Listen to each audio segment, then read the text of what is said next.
ಸಂಸತ್ನಲ್ಲಿ smoke bomb ಪ್ರಕರಣಕ್ಕೆ twist. Manoranjan ನಿವಾಸಕ್ಕೆ 2 ಬಾರಿ ಭೇಟಿ ಕೊಟ್ಟಿದ್ದಂತೆ ಸಾಗರ್ ಶರ್ಮಾ.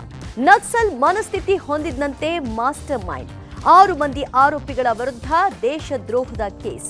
ಸಂಸದ ಪ್ರತಾಪ್ ಸಿಂಹ ಬಂಧನಕ್ಕೆ ಆಗ್ರಹಿಸಿ ಕಾಂಗ್ರೆಸ್ ಪ್ರೊಟೆಸ್ಟ್. ವಿಧಾನಸಭೆಯಲ್ಲಿ ಪ್ರತಿಧ್ವನಿಸಿದ ಭ್ರೂಣ ಹತ್ಯೆ. ಸಿಎಲ್ಪಿ ಸಭೆಯಲ್ಲಿ ಬಿಜೆಪಿ ನಾಯಕರು, ಕೇಸರಿ ಪಡೆ ಸೈಲೆಂಟ್. ಇದರೊಂದಿಗೆ ಮತ್ತಷ್ಟು ಸುದ್ದಿಗಳನ್ನು ನೋಡೋಣ ಕರ್ನಾಟಕ ಟಾಪ್ 20ಯಲ್ಲಿ. ಸಂಸತ್ನಲ್ಲಿ ಸ್ಮೋಕ್ ಬಾಂಬ್ ಪ್ರಕರಣದ ತನಿಖೆಯನ್ನು ಚುರುಕುಗೊಳಿಸುತ್ತಾ ಇರುವಂತಹ ಕೇಂದ್ರ ಗುಪ್ತಚರ ಅಧಿಕಾರಿಗಳು ಮಾಸ್ಟರ್ ಮೈಂಡ್ ಮನೋರಂಜನ್ ನಿವಾಸಕ್ಕೆ ಭೇಟಿ ನೀಡಿ ಮಾಹಿತಿಯನ್ನು ಕಲೆ ಹಾಕುತ್ತಿದ್ದಾರೆ. ಮೈಸೂರಿನ ವಿಜಯನಗರ ಬಡಾವಣೆಯಲ್ಲಿರುವಂತಹ ಮನೆಯಲ್ಲಿ ಸುಮಾರು 1 ಗಂಟೆಗೂ ಹೆಚ್ಚು ಕಾಲ ತಪಾಸಣೆ ನಡೆಸಿದ್ದಾರೆ. ಮನೋರಂಜನ್ ರೂಮ್ನಲ್ಲಿ ಇಂಚಿಂಚು ಪರಿಶೀಲನೆ ನಡೆಸಿದ್ದಾರೆ. ಆತನ ಸಂಪರ್ಕಿತರ ಸುಳಿವಿಗಾಗಿ ಅಧಿಕಾರಿಗಳು ಹುಡುಕಾಟವನ್ನು ನಡೆಸುತ್ತಿದ್ದಾರೆ. ಈ ಮಧ್ಯೆ ದಯವಿಟ್ಟು ನಮ್ಮನ್ನ ಬದುಕೋದಿಕ್ಕೆ ಬಿಡಿ ಅಂತ ಕೈ ಮುಗಿದು ಮನೋರಂಜನ್ ತಂದೆ ಬೇಡ್ಕೊಂಡಿದ್ದಾರೆ. ನನ್ನ ಹೆಂಡತಿ ಹಾರ್ಟ್ ಪೇಷಂಟ್, ಅವಳಿಗೆ ಏನಾದರೂ ಆದರೆ ಏನ್ ಗತಿ, ದಯವಿಟ್ಟು ತೊಂದರೆ ಕೊಡಬೇಡಿ, ಅವನು ಮಾಡಿದ್ದನ್ನು ಅವನೇ ಅನುಭವಿಸ್ತಾನೆ, ಅಲ್ಲಿಯೇ ಉತ್ತರವನ್ನ ಕೊಟ್ಕೊಳ್ತಾನೆ ಅಂತ ಹೇಳಿದ್ದಾರೆ. ಇನ್ನು ಮೈಸೂರಿನಲ್ಲೇ ಮನೋರಂಜನ್ ವಿದ್ಯಾಭ್ಯಾಸ ಮಾಡಿದ್ದ. ಓದಿನಲ್ಲಿ ಸದಾ ಚುರುಕಾಗಿದ್ದ. ಬೆಂಗಳೂರಿನ ಬಿಐಟಿ ಕಾಲೇಜ್ನಲ್ಲಿ ಇಂಜಿನಿಯರಿಂಗ್ ಡ್ರಾಪ್ಔಟ್ ಆಗಿದ್ದ. ನಕ್ಸಲ್ ಮನಸ್ಥಿತಿ ಹೊಂದಿದಂತಹ ಮನೋರಂಜನ್ ತನ್ನ ಮೊಬೈಲ್ ನಂಬರ್ ಹಾಗೂ ಸಾಮಾಜಿಕ ತಾಣದ ಡೀಟೇಲ್ಸ್ ಅನ್ನ ಬೇರೆಯವರಿಗೆ ಕೊಡ್ತಾ ಇರಲಿಲ್ಲ. ಯಾರ ಸಂಪರ್ಕದಲ್ಲೂ ಇರ್ತಿರ್ಲಿಲ್ಲ ಅಂತ ಹೇಳಲಾಗ್ತಿದೆ. ಅವ್ರು ಮಾಡಿರೋದು ಏನಾಯ್ತು ಅವ್ರು ಮಾತಾಡ್ಕೊತಾರೆ. ದಯವಿಟ್ಟು ಸರ್, ಸೊ ನನ್ನ ಹೆಂಡತಿ ಹಾರ್ಟ್ ಪೇಷಂಟ್, ಏನಾರು ಹೆಚ್ಚು ಕಮ್ಮಿ ಆದ್ರೆ ನಾನು ಏನ್ ಮಾಡ್ಬೇಕು ಸರ್, ಹೇಳಿ ಸರ್. ಸೊ ದಯವಿಟ್ಟು ನಿಮ್ಗೆಲ್ಲ ಕೈ ಮುಗಿದು ಬೆಳ್ಕೊತೀನಿ ಸರ್, ನೀವೆಲ್ಲ ಹೋಗ್ಬಿಡಿ ಸರ್. 2008-9 ಅಡ್ಮಿಷನ್ ಆಗಿದ್ದಾನೆ ಕಂಪ್ಯೂಟರ್ ಸೈನ್ಸ್ಗೆ. ಅದಾದಮೇಲೆ 1 ವರ್ಷ ಚೆನ್ನಾಗಿ ಮಾಡಿದ್ದಾನೆ. ಸೆಕೆಂಡ್ ಇಯರಿಂದ ಡಿಸ್ಕಂಟಿನ್ಯೂ ಮಾಡಿದ್ದಾನೆ. ಯಾರಿಗೇ ಆಗಲಿ ದೇಶದಲ್ಲಿ ಯಾವುದೇ ಪ್ರಜೆಗಾಗಲಿ ಯಾವುದೇ ಈ ಥರದ್ದು ಕಾರ್ಯ ಚಟುವಟಿಕೆಗಳಲ್ಲಿ ಭಾಗಿಯಾದರೆ ಮನಸ್ಸಿಗೆ ತುಂಬ ಬೇಸರ ಆಗುತ್ತೆ. ಇನ್ನು ಮುಂದೆ ಈ ಥರದ್ದೆಲ್ಲ ಆಗ್ದಂಗೆ ಹೆಚ್ಚಿನ ಎಚ್ಚರಿಕೆ ವಹಿಸಬೇಕು ನಾವು. ಇನ್ನು ಈ ಮನೋರಂಜನ್ ಮೂಲತಃ ಹಾಸನ ಜಿಲ್ಲೆಯ ಅರಕಲಗೂಡು ತಾಲೂಕಿನ ಮಲ್ಲಾಪುರದ ಮೂಲದವನು. ತಂದೆ ದೇವರಾಜೇಗೌಡ ಸದ್ಯ ಮೈಸೂರಿನ ವಿಜಯನಗರದಲ್ಲಿ ಕುಟುಂಬ ವಾಸ ಇತ್ತು. ಆಗಾಗ ಮಲ್ಲಾಪುರಕ್ಕೆ ಬರ್ತಾ ಇದ್ರು. ಆದ್ರೆ ಮನೋರಂಜನ್ ನೋಡಿಲ್ಲ ಅಂತಾರೆ ಮಲ್ಲಾಪುರ ಗ್ರಾಮಸ್ಥರು. ಇನ್ನು ಮನೋರಂಜನ್ ಸುದ್ದಿ ಕೇಳಿ ಗ್ರಾಮಸ್ಥರು ಆಶ್ಚರ್ಯ ವ್ಯಕ್ತಪಡಿಸಿದ್ದಾರೆ. ನಿನ್ನೆ ಘಟನೆ ಕೇಳಿ ನಮಗೆ ಶಾಕ್ ಆಯ್ತು. ಮನೋರಂಜನ್ ನಮ್ಮ ಊರಿಗೆ ಕಳಂಕ ತಂದಿದ್ದಾನೆ. ಸೂಕ್ತ ತನಿಖೆ ನಡೆಸಿ ತಕ್ಕ ಶಿಕ್ಷೆಯನ್ನ ಕೊಡಬೇಕು ಅಂತ ಗ್ರಾಮಸ್ಥರು ಆಗ್ರಹಿಸಿದ್ದಾರೆ. ಕರ್ಕ ಬಂದಿರ ಏನಾರು 1 ವರ್ಷದ ಮಗಿನಲ್ಲಿ ಕರ್ಕ ಬಂದಿರ್ಬೇಕೇನೋ, ಅಷ್ಟು ಬಿಡ್ರೆ ಅವ್ನ ಜೀವನದಲ್ಲಿ ನೋಡೇ ಇಲ್ಲ ನಾವು. ನಮ್ಮೂರಿಗೆ ಎಂಟ್ರಿನೇ ಇಲ್ಲ ಅವನು. ಸಣ್ಣ ತಪ್ಪಲ್ಲ ಇದು. ಸಾರ್ವಜನಿಕರು ಮಾತಾಡಂತ ಹೊಲ್ಕ ಕೆಲಸ ಇವೆಲ್ಲವ. ಇವತ್ತು ಅಷ್ಟು ಮಾಡವನೆ, ನಾಳೆ ಇನ್ನ ರೋಡ್ ಮಾಡ್ತಾರೆ. ಎಸಿತಾರೆ ಬೈಲೇ. ಇಂಥವ್ರನ್ನ ಹೆಚ್ಚು ಬೆಳೆಯಕ್ಕೆ ಬಿಡಬಾರ್ದು. ಸ್ವಲ್ಪ ಚಿಗುರಲ್ಲೇ ಹೊಸಕ್ಕೆ ಹಾಕ್ಬಿಡ್ಬೇಕು. ಸಂಸತ್ ಕಲಾಪದಲ್ಲಿ ಭದ್ರತಾ ಲೋಪಕ್ಕೆ ಸಂಬಂಧಪಟ್ಟಂತೆ ಆರೋಪಿಗಳ ವಿರುದ್ಧ ದೇಶದ್ರೋಹದ ಕೇಸ್ ದಾಖಲಾಗಿದೆ. ಮನೋರಂಜನ್, ಸಾಗರ್ ಶರ್ಮಾ, ಅಮೂಲ್ ಶಿಂದೆ, ನೀಲಂ ದೇವಿ, ವಿಕ್ಕಿ ಶರ್ಮಾ, ಲಲಿತ್ ಝಾ ಮೇಲೆ ದೆಹಲಿ ಪೊಲೀಸರು ಎಫ್ಐಆರ್ ದಾಖಲು ಮಾಡಿದ್ದಾರೆ. ಹೆಚ್ಚಿನ ತನಿಖೆಗಾಗಿ ವಿಶೇಷ ಸೆಲ್ಗೆ ಕೇಸ್ ವರ್ಗಾವಣೆ ಮಾಡಲಾಗಿದೆ. ಭದ್ರತಾ ಲೋಪದ ಅಡಿಯಲ್ಲಿ ಲೋಕಸಭೆ ಸಚಿವಾಲಯದಿಂದ 5 ಮಂದಿ ಭದ್ರತಾ ಸಿಬ್ಬಂದಿಯನ್ನ ಸಸ್ಪೆಂಡ್ ಮಾಡಲಾಗಿದೆ. ಇನ್ನು ಈ ದಾಳಿ ಹಿಂದಿನ ಮಾಸ್ಟರ್ ಮೈಂಡ್ ಮನೋರಂಜನ್ ಅಂತ ಹೇಳಲಾಗ್ತಿದೆ. ಆರೋಪಿಗಳು ಕೃತ್ಯಕ್ಕೂ ಮೊದಲು ಹಲವು ದಿನಗಳಿಂದ ಪೂರ್ವಾಭ್ಯಾಸ ನಡೆಸಿದ್ರು. ಎಲ್ಲ ಆರೋಪಿಗಳು ಭಗತ್ ಸಿಂಗ್ ಫ್ಯಾನ್ಸ್ ಕ್ಲಬ್ ಅಂತ ಸೋಷಿಯಲ್ ಮೀಡಿಯಾದಲ್ಲಿ ಸಂಪರ್ಕ ಹೊಂದಿದ್ರಂತೆ. 1.5 ವರ್ಷದ ಹಿಂದೆ ಎಲ್ಲಾ ಸದಸ್ಯರು ಮೈಸೂರಿನಲ್ಲಿ ಭೇಟಿಯಾಗಿದ್ರು. ಇದೇ ಡಿಸೆಂಬರ್ 10ರಂದು ಎಲ್ಲರೂ ತಮ್ಮ ತಮ್ಮ ರಾಜ್ಯಗಳಿಂದ ದೆಹಲಿ ತಲುಪಿದ್ರು. ನಂತರ ಇಂಡಿಯಾ ಗೇಟ್ ಬಳಿ ಸೇರಿ ಬಣ್ಣದ ಪಟಾಕಿಗಳನ್ನ ಖರೀದಿಸಿದ್ರು ಅಂತ ಮೂಲಗಳು ತಿಳಿಸಿವೆ. ನಿನ್ನೆಯ ಘಟನೆ ಬಳಿಕ ಸಂಸತ್ ಭವನದ ಹೊರಗೆ ಇವತ್ತು ಭಾರೀ ಭದ್ರತೆ ಏರ್ಪಡಲಾಗಿತ್ತು. ಸಂಸತ್ ಆವರಣ ಪ್ರವೇಶಿಸುವ ಪ್ರತಿ ವಾಹನಗಳನ್ನ ತಪಾಸಣೆ ಮಾಡಿ ಒಳಗೆ ಕಳುಹಿಸಲಾಯಿತು. ಸಂಸದ ಪ್ರತಾಪ್ ಸಿಂಹ ಬಂಧನಕ್ಕೆ ಆಗ್ರಹಿಸಿ ಯುವ ಕಾಂಗ್ರೆಸ್ ಕಾರ್ಯಕರ್ತರು ಪ್ರತಿಭಟನೆಯನ್ನು ನಡೆಸಿದ್ದಾರೆ. ಬೆಂಗಳೂರಿನ ರೇಸ್ ಕೋರ್ಸ್ ರಸ್ತೆಯ ಕಾಂಗ್ರೆಸ್ ಭವನದ ಬಳಿ ಪ್ರತಾಪ್ ಸಿಂಹ ಮುಖವಾಡವನ್ನು ಧರಿಸಿ ವಿನೂತನ ಪ್ರೊಟೆಸ್ಟ್ ನಡೆಸಿದ್ರು. ಪ್ರತಾಪ್ ಸಿಂಹ ಪ್ಲೇ ಕಾರ್ಡ್ಗೆ ಚಪ್ಪಲಿಯಿಂದ ಹೊಡೆದು ಫೋಟೋಗೆ ಬೆಂಕಿ ಹಚ್ಚಿ ಧಿಕ್ಕಾರ ಕೂಗಿ ಆಕ್ರೋಶವನ್ನ ಹೊರಹಾಕಿದ್ರು. ಕೂಡಲೇ ಸಂಸದ ಪ್ರತಾಪ್ ಸಿಂಹ ಬಂಧಿಸುವಂತೆ ಪಟ್ಟು ಹಿಡಿದ್ರು. ಪ್ರತಿಭಟನೆ ಜೋರಾಗ್ತಾ ಇದ್ದಂತೆ ಪ್ರತಿಭಟನಾಕಾರರನ್ನ ಪೊಲೀಸರು ವಶಕ್ಕೆ ಪಡ್ಕೊಂಡ್ರು. ಇನ್ನು ಕೊಡಗಿನ ವಿರಾಜಪೇಟೆಯಲ್ಲೂ ಕೂಡ ಕಾಂಗ್ರೆಸ್ ಕಾರ್ಯಕರ್ತರು ಪ್ರತಿಭಟನೆಯನ್ನ ನಡೆಸಿದ್ರು. ಕರ್ನಾಟಕದಿಂದ ಸಂಸದನಾಗಿ ಆಯ್ಕೆ ಆಗಿರತಕ್ಕಂತ ಪ್ರತಾಪ್ ಸಿಂಹ ಬೆಂಬಲಿಗರು ಇವತ್ತು ಸದನದ ಒಳಗಡೆ ನುಗ್ಗಿ ಗ್ಯಾಸ್ ಅನ್ನ ಫ್ಲಡ್ ಮಾಡಿದ್ದಾರೆ.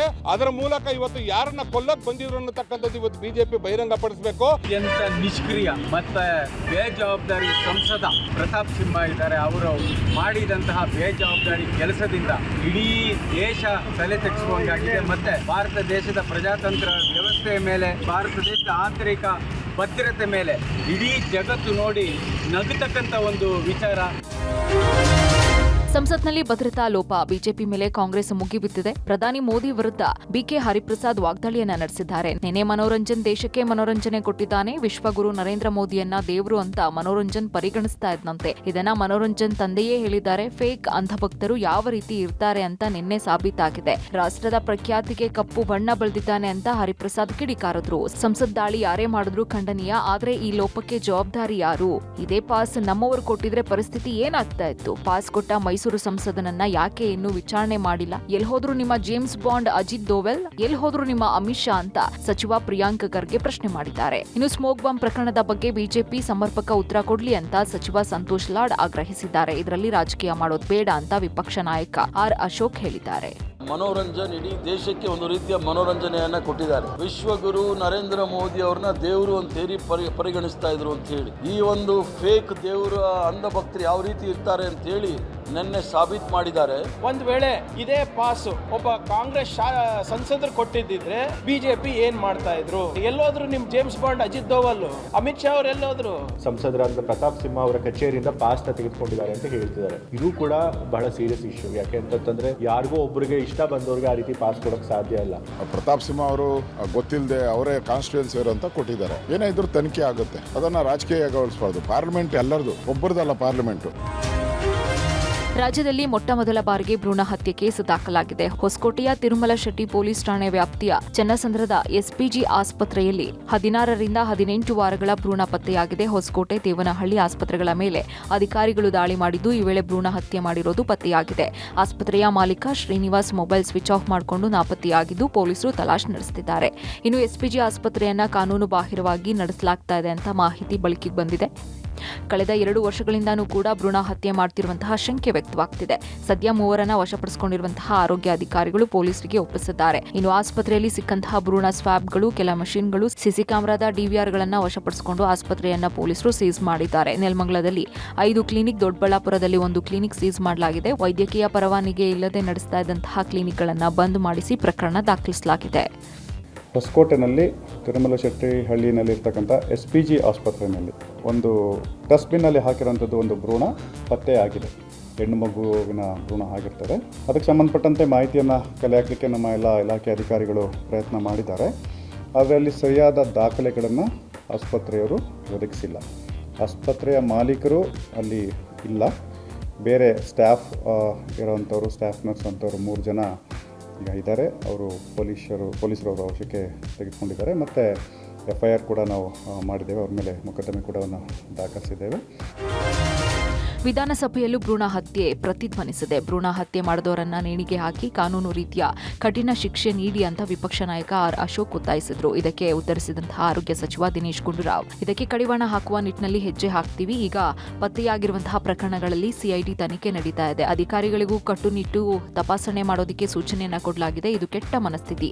ಹೆಣ್ಣು ಬೇಡ ಅಂತ ಅಬೋರ್ಷನ್ ಮಾಡೋದು, ಮಾಡಿಸಿಕೊಳ್ಳೋರ ಮೇಲೆ ಕ್ರಮ ಆಗತ್ತೆ ಅಂತ ದಿನೇಶ್ ಗುಂಡೂರಾವ್ ಎಚ್ಚರಿಕೆ ಕೊಟ್ಟಿದ್ದಾರೆ. ಇದೊಂದು ಆತಂಕದ ವಿಚಾರ. ಕಠಿಣ ಕ್ರಮ ಕೈಗೊಳ್ತೀವಿ ಅಂತ ಗೃಹ ಸಚಿವ ಪರಮೇಶ್ವರ್ ಕೂಡ ಹೇಳಿದ್ದಾರೆ. ಅಂದ್ರೆ ಇದೊಂದು ಕೊಲೆ, ರಿಯಲಿ ಇದೊಂದು ಕೊಲೆ ಮಾಡುವಂತ ಒಂದು ಕೇಸ್ಗಳು ಇದನ್ನ. ಆದರೆ ನಮ್ಮ ಆರೋಗ್ಯ ಇಲಾಖೆ ಇನ್ನು ಕೇಸ್ಗಳನ್ನ 89ಕ್ಕೆ ನಿಲ್ಲಿಸಿದ್ದಾರೆ. 27 ವರ್ಷದಲ್ಲಿ ಸ್ಪೆಷಲಿಸ್ಟ್ಗಳು ಇದರಲ್ಲಿ ಸೇರಿದ್ದಾರೆ. ನಾಚಿಕೆ ಆಗ್ಬೇಕಿಂತ ಡಾಕ್ಟರ್ಗಳಿಗೆ ಇಡೀ ಅವಮಾನ ಮಾಡ್ತಾ ಇರೋ ಪಕ್ಷ ನಾಯಕರಿಗೆ ಅದಕ್ಕೇನಾದ್ರೂ ಒಂದು ಕಾನೂನನ್ನ ತರಬೇಕು. ಈ ಸ್ಕ್ಯಾನಿಂಗ್ ಸೆಂಟರ್ಸು, ಡಯಾಗ್ನೋಸ್ಟಿಕ್ ಸೆಂಟರ್ಸು, ಆಸ್ಪತ್ರೆಗಳಲ್ಲಿ ಎಲ್ಲೆಲ್ಲಿ ಈ ತರ ಒಂದು ಮೆಷಿನ್ಗಳಿದೆ ಮತ್ತು ಎಕ್ವಿಪ್ಮೆಂಟ್ ಇದೆ, ಅದರ ಮೇಲೆ ನಿಗಾ ವಹಿಸ್ತಕ್ಕಂಥ ಕೆಲಸ ಮಾಡಬೇಕು. ಅದನ್ನು ವೆರಿಫಿಕೇಶನ್ ಮಾಡುವಂಥ ಕೆಲಸ ಆಗಬೇಕು. ಅದೇನು ದುರುಪಯೋಗ ಆಗ್ತಾ ಇದೆ ಇಲ್ವಾ ಅಂತ ತಿಳ್ಕೊಳ್ತಕ್ಕಂಥದ್ದು ಮಾಡಬೇಕಾಗ್ತದೆ. ಅದನ್ನು ಕೂಡ ಮಾಡೋದಕ್ಕೆ ನಾವು ತೀವ್ರವಾದಂಥ ಕ್ರಮ ತಗೊಳ್ಳೋದು ಕೂಡ ಈಗ ನಾವು ಹೇಳಿದ್ದೇವೆ. ಇದನ್ನು ಬಹಳ ಗಂಭೀರವಾಗಿ ನಾವು ತೆಗೆದುಕೊಂಡಿದ್ದೇವೆ. ಆರೋಗ್ಯ ಇಲಾಖೆಯವರು ಮತ್ತು ಪೊಲೀಸ್ ಇಲಾಖೆಯವರು ಇಬ್ಬರೂ ಸೇರಿ ಇದನ್ನು ಕಾರ್ಯಾಚರಣೆ ಮಾಡ್ತೇವೆ. ನುಂಗೋಂಗಿಲ್ಲ ಉಗುಳೋಂಗಿಲ್ಲ ಅನ್ನೋ ಹಾಗೆ ಆಗಿದೆ ರಾಜ್ಯ ಬಿಜೆಪಿ ಸ್ಥಿತಿ. ಶಾಸಕ ST ಸೋಮಶೇಖರ್ ಹಾಗೂ ಶಿವರಾಮ್ ಹೆಬ್ಬಾರ್ ವಿಚಾರದಲ್ಲಿ ಬಿಜೆಪಿ ಸೈಲೆಂಟ್ ಆಗಿದೆ. ಈ ಇಬ್ಬರು ನಾಯಕರು ಕಾಂಗ್ರೆಸ್ಸಿನ ಜೊತೆ ಪದೇ ಪದೇ ಕಾಣಿಸಿಕೊಳ್ತಾ ಇದೆ. ಇದರಿಂದ ಬಿಜೆಪಿ ಮುಜುಗರಕ್ಕೆ ಈಡಾಗ್ತಾ ಇದೆ. ನಿನ್ನೆ ಕಾಂಗ್ರೆಸ್ ಪಕ್ಷದ ಶಾಸಕಾಂಗ ಸಭೆ ನಡುವಿನ ಭೋಜನ ಕೂಟದಲ್ಲಿ ST ಸೋಮಶೇಖರ್, ಶಿವರಾಮ್ ಹೆಬ್ಬಾರ್, ಪರಿಷತ್ ಸದಸ್ಯ H ವಿಶ್ವನಾಥ್ ಕಾಣಿಸಿಕೊಂಡಿದ್ರು. ಇದಕ್ಕೆ H ವಿಶ್ವನಾಥ್ ಸಮರ್ಥನೆ ಕೊಟ್ಟಿದ್ದಾರೆ. ನಾನು ಸಭೆಯಲ್ಲಿ ಭಾಗಿಯಾಗಿದ್ದು ನಿಜ. DCM DK ಶಿವಕುಮಾರ್ ಊಟಕ್ಕೆ ಆಮಂತ್ರಣ ನೀಡಿದ್ರು. ಅಲ್ಲಿ ಹೋದಾಗ ಈಟಿಂಗ್ ಎಲ್ಲಿ ಮೀಟಿಂಗ್ ಎಲ್ಲಿ ಅಂತ ಗೊತ್ತಾಗ್ಲಿಲ್ಲ. ಹೀಗಾಗಿ ಮೀಟಿಂಗ್ಗೆ ಹೋಗಿ ಕೂತ್ಕೊಂಡೆ ಅಂತ ಸಮರ್ಥನೆ ಕೊಟ್ಟಿದ್ದಾರೆ. ಬೇರೆ ಪಕ್ಷದ 10 ಶಾಸಕರು ಊಟಕ್ಕೆ ಬಂದಿದ್ರು, ಶಾಸಕಾಂಗ ಸಭೆಗೆ ಬಂದಿಲ್ಲ. ಲೋಕಸಭೆ ಚುನಾವಣೆಗೆ ಮುನ್ನವೇ ಬಿಜೆಪಿ ಜೆಡಿಎಸ್ ಖಾಲಿ ಆಗತ್ತೆ ಅಂತ ಡಿಸಿಎಂ ಡಿಕೆ ಶಿವಕುಮಾರ್ ಹೇಳಿದ್ದಾರೆ. ವಿಪಕ್ಷ ನಾಯಕ ಅಶೋಕ್ ಇದಕ್ಕೆ ಪ್ರತಿಕ್ರಿಯೆ ಕೊಟ್ಟು ಊಟಕ್ಕೆ ಕರೆದಿದ್ರು, ಅದಕ್ಕಾಗಿ ಹೋಗಿದ್ವಿ ಅಂತ ಹೇಳಿದ್ದಾರೆ. ಯಾವುದೇ ರೀತಿಯ ಶಿಸ್ತು ಉಲ್ಲಂಘನೆ ಮಾಡಿಲ್ಲ ಅಂತ ಮಾಹಿತಿ ಕೊಟ್ಟಿದ್ದಾರೆ. 10:30 ಮೇಲೆ ಉಪಮುಖ್ಯಮಂತ್ರಿಗಳು ನನಗೆ ಆಹ್ವಾನವನ್ನ ಮಾಡಿದ್ರು. ಶಾಸಕಾಂಗ ಸಭೆಗಲ್ಲ, ಶಾಸಕಾಂಗ ಸಭೆಗೆ ನಾನು ಅಟೆಂಡ್ ಮಾಡಲಿಲ್ಲ, ಅವೆಲ್ಲ ಸುಳ್ಳು. ಊಟಕ್ಕೆ ಹೋಗಿದ್ರು, ಇಲ್ಲೇ ಊಟ ಮಾಡಿದ್ದೆ, ವಿಜಯ ಕೂಗದಲ್ಲಿ ಇಲ್ಲೇ ಊಟ ಮುಗಿಸಿದ್ದು 10 ಗಂಟೆಗೆ. ಅಲ್ಲೋಗಿ ಅವರಿಗೆ ವಿಶ್ ಮಾಡಿ ವಾಪಸ್ಸು ಬಂದೆ ಅಷ್ಟೇ.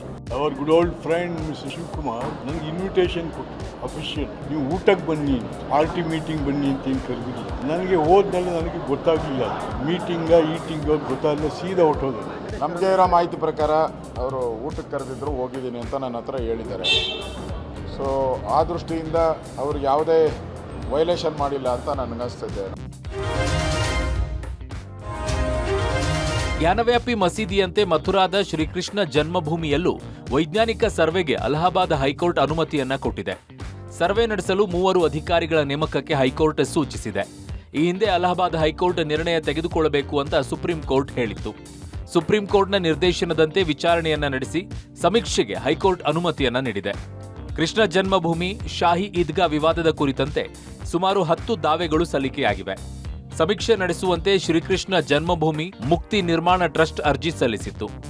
ಮಥುರಾ ನ್ಯಾಯಾಲಯ ಮಾರ್ಚ್ 31ರಂದು ಸಮೀಕ್ಷೆ ನಡೆಸುವಂತೆ ನಿರ್ದೇಶಿಸಲು ನಿರಾಕರಿಸಿತ್ತು. ಜುಲೈ 10ರಂದು ಮೇಲ್ಮನವಿಯನ್ನ ಅಲಹಾಬಾದ್ ಹೈಕೋರ್ಟ್ ತಿರಸ್ಕರಿಸಿತ್ತು. ಮಥುರಾ ನ್ಯಾಯಾಲಯದ ಆದೇಶದಲ್ಲಿ ಯಾವುದೇ ಕಾನೂನು ಬಾಹಿರ ಅಂಶ ಕಂಡುಬಂದಿಲ್ಲ ಅಂತ ಅದು ಹೇಳಿತ್ತು.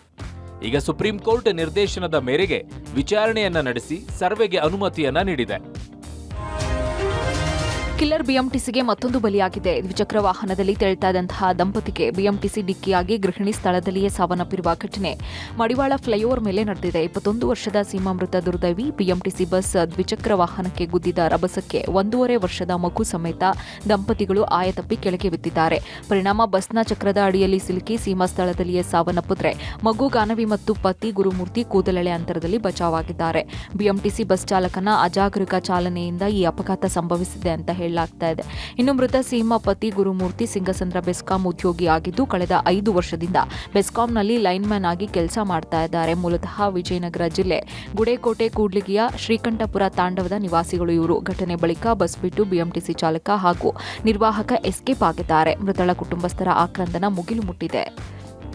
ಮಡಿವಾಳ ಫ್ಲೈಓವರ್ ಇದೆಯಲ್ಲ, ಅಲ್ಲಿ ಇವರು ತಮ್ಮ ಪಾಡಿಗೆ ಗಂಡ ಹೆಂಡತಿ ಇಬ್ಬರು ಹೆಲ್ಮೆಟ್ ಹಾಕ್ಕೊಂಡು ಅವ್ರ ಪಾಡಿಗೆ ಅವರು ಕರೆಕ್ಟಾಗಿ ಹೋಗ್ತಿದ್ದಾರೆ ಲೆಫ್ಟ್ ಸೈಡು.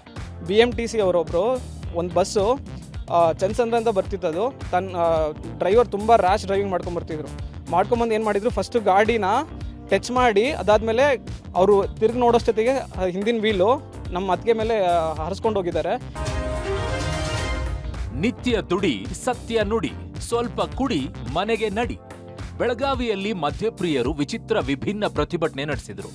ವಿವಿಧ ಬೇಡಿಕೆಗಳ ಈಡೇರಿಕೆಗೆ ಆಗ್ರಹಿಸಿ ಕರ್ನಾಟಕ ಮದ್ಯಪಾನ ಪ್ರಿಯರ ಹೋರಾಟ ಸಂಘ ಸುವರ್ಣಸೌಧದ ಮುಂದೆ ಪ್ರೊಟೆಸ್ಟ್ ಮಾಡಿದರು. ಸರ್ಕಾರದ ಪರವಾಗಿ ಪ್ರತಿಭಟನಾಕಾರರು ಮನವಿಯನ್ನ ಸಚಿವ ಸಂತೋಷ್ ಲಾಡ್ ಸ್ವೀಕರಿಸಿದ್ರು. ಸಚಿವರ ಮುಂದೆ ರಾಜ್ಯ ಕುಡುಕರಿಗೆ ಆಗುತ್ತಿರುವ ಅನ್ಯಾಯದ ಬಗ್ಗೆ ಅಳಲು ತೋಡಿಕೊಂಡ್ರು. ಡಿಸೆಂಬರ್ 31ರಂದು ಮದ್ಯಪಾನ ಪ್ರಿಯರ ದಿನವನ್ನಾಗಿ ಆಚರಣೆ ಮಾಡಬೇಕು. ಅಂದು ಎಲ್ಲಾ ರೀತಿಯ ಬಾರ್ ರೆಸ್ಟೋರೆಂಟ್ನಲ್ಲಿ 50% ರಿಯಾಯಿತಿ ನೀಡಬೇಕು. ಕುಡುಕ ಎಂಬ ಪದ ಬಳಕೆ ನಿಷೇಧ ಮಾಡಬೇಕು. ಮದ್ಯಪಾನ ಪ್ರಿಯರ ಅಭಿವೃದ್ಧಿ ನಿಗಮವನ್ನ ಆರಂಭಿಸಿ 10% ಅನುದಾನ ನೀಡಬೇಕು. ಪ್ರತಿ ಬಾಟಲ್ಗೆ ಇನ್ಶೂರೆನ್ಸ್ ಮಾಡಬೇಕು. ಪ್ರತಿ ಬಾರ್ ಮುಂದೆ ಆಂಬ್ಯುಲೆನ್ಸ್ ಸೇವೆ ನೀಡಬೇಕು. ಬಾರ್ ಪಕ್ಕದಲ್ಲಿ ಕುಡುಕರ ವಿಶ್ರಾಂತಿಗಾಗಿ ಭವನ ನಿರ್ಮಾಣ ಮಾಡಬೇಕು ಅಂತ ಬೇಡಿಕೆ ಇಟ್ರು. ಮದ್ಯಪ್ರಿಯರ ಬೇಡಿಕೆಗೆ ಸಚಿವ ಸಂತೋಷ್ ಲಾಡ್ ಬಿದ್ದು ನಕ್ಕಿದ್ದಾರೆ.